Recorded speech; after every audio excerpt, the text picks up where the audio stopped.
오늘 우리는 주님 공연 대축일을 맞이합니다. 공연이라는 말, 낯설게 느껴지실 수도 있습니다. 이 말은 드러남, 나타남을 의미합니다. 숨겨져 있던 것이 빛 가운데 드러나는 것, 보이지 않던 진리가 우리 앞에 모습을 드러내는 것입니다. 오늘 복음은 우리에게 들려줍니다. 어둠 속에서 별을 보고 길을 떠난 사람들의 이야기를, 낯선 땅을 향해 걸어간 순례자들의 이야기를, 그리고 마침내 생명의 빛을 만난 사람들의 이야기를 말입니다.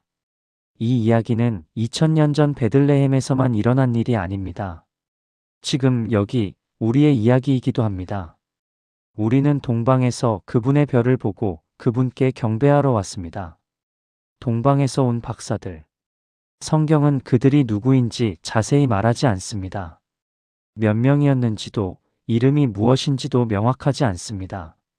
다만 우리가 아는 것은 그들이 별을 연구하는 사람들이었다는 것, 그리고 그들이 하늘의 표징을 읽을 줄 아는 사람들이었다는 것입니다. 그런데 생각해 보십시오. 그날 밤 하늘에는 수많은 별이 떠 있었을 것입니다. 다른 사람들도 분명 같은 하늘을 보았을 것입니다. 하지만 그 별이 특별하다는 것을, 그 별이 무언가를 말하고 있다는 것을 알아본 사람은 이 박사들 뿐이었습니다. 왜 그들만 알아보았을까요? 그들에게는 준비된 마음이 있었기 때문입니다.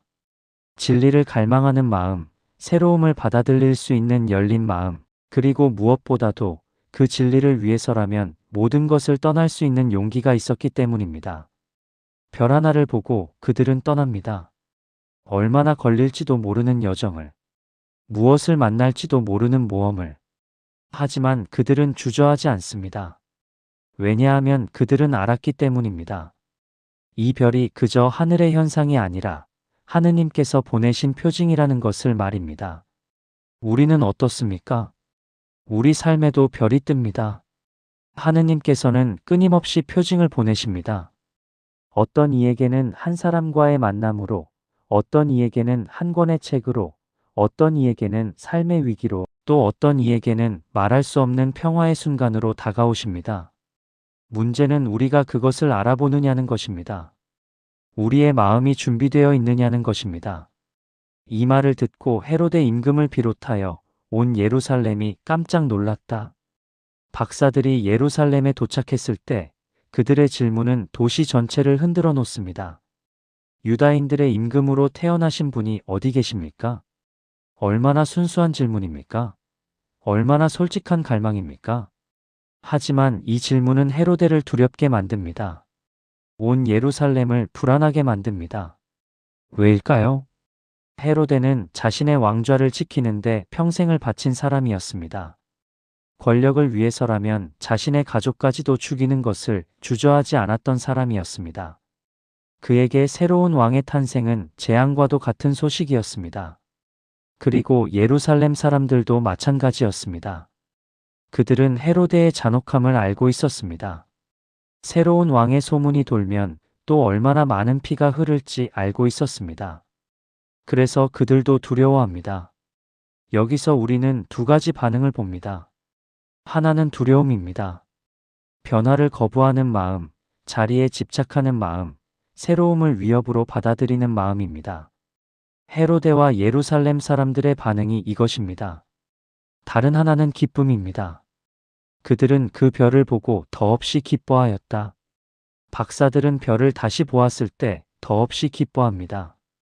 길을 잃지 않았다는 안도감, 제대로 가고 있다는 확신, 곧 만날 것이라는 설렘이 그들을 가득 채웁니다. 이 같은 사건 앞에서 어떤 이는 두려워하고 어떤 이는 기뻐합니다. 무엇이 다를까요? 마음의 방향입니다. 헤로데는 자기 자신을 지키려 했고 박사들은 진리를 찾으려 했습니다. 헤로데는 가진 것을 잃을까 두려워했고 박사들은 찾을 것을 기대했습니다. 우리는 어느 쪽입니까? 하느님의 부르심 앞에서, 변화의 순간 앞에서 우리는 두려워합니까? 아니면 기뻐합니까? 우리는 지키려고 합니까? 아니면 찾으려고 합니까? 그리고 그 집에 들어가 어머니 마리아와 함께 있는 아기를 보고 땅에 엎드려 경배하였다. 드디어 박사들은 도착합니다. 그런데 그들이 만난 것은 무엇입니까? 화려한 궁전입니까? 권력의 상징들입니까? 아니면 위험 있는 왕의 모습입니까? 아닙니다. 그들이 만난 것은 초라한 집, 한 여인, 그리고 그 품에 안긴 갓난아기였습니다. 그뿐입니다. 멀리서 온 박사들에게 이 순간은 어땠을까요? 실망스러웠을까요? 혼란스러웠을까요?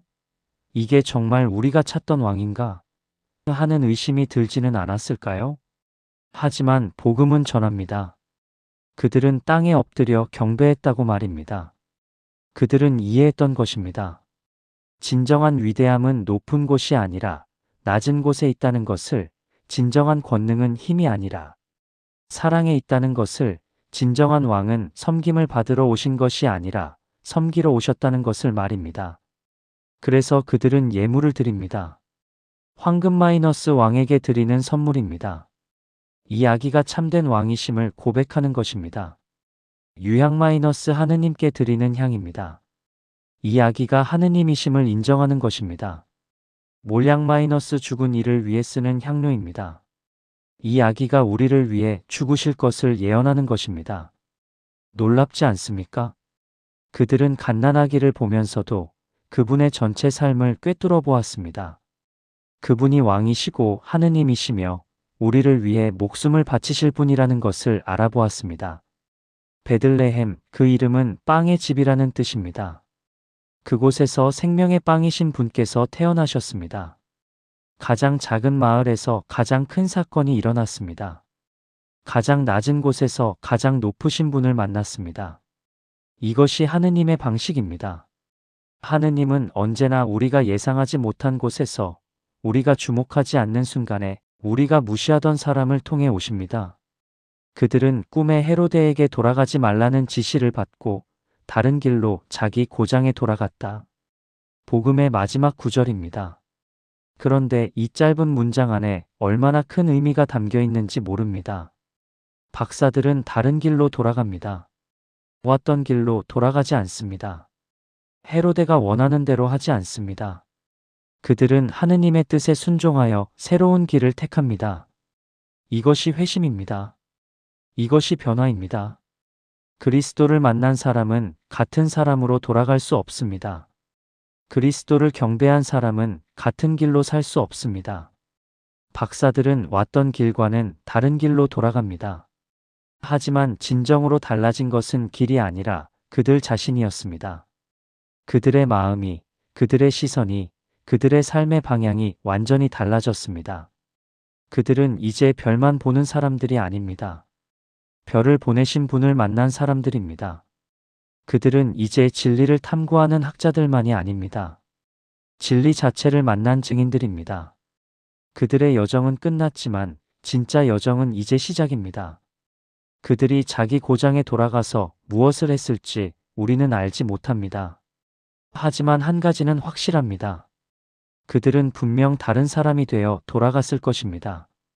그리고 그들이 만난 그 아기에 대해, 그들이 경험한 그 경배의 순간에 대해 증언했을 것입니다. 사랑하는 형제자매 여러분, 오늘 이 복음은 우리에게 묻습니다. 우리는 별을 보고 있습니까?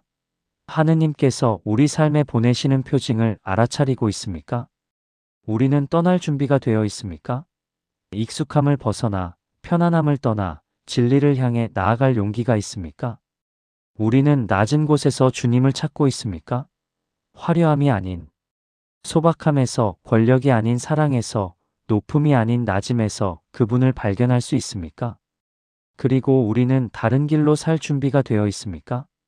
주님을 만난 후에도 똑같은 삶으로 돌아가지 않을 용기가 있습니까? 박사들의 여정은 우리의 여정입니다.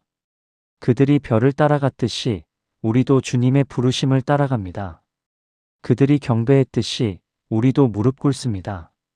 그들이 다른 길로 돌아갔듯이 우리도 새로운 삶을 살아갑니다.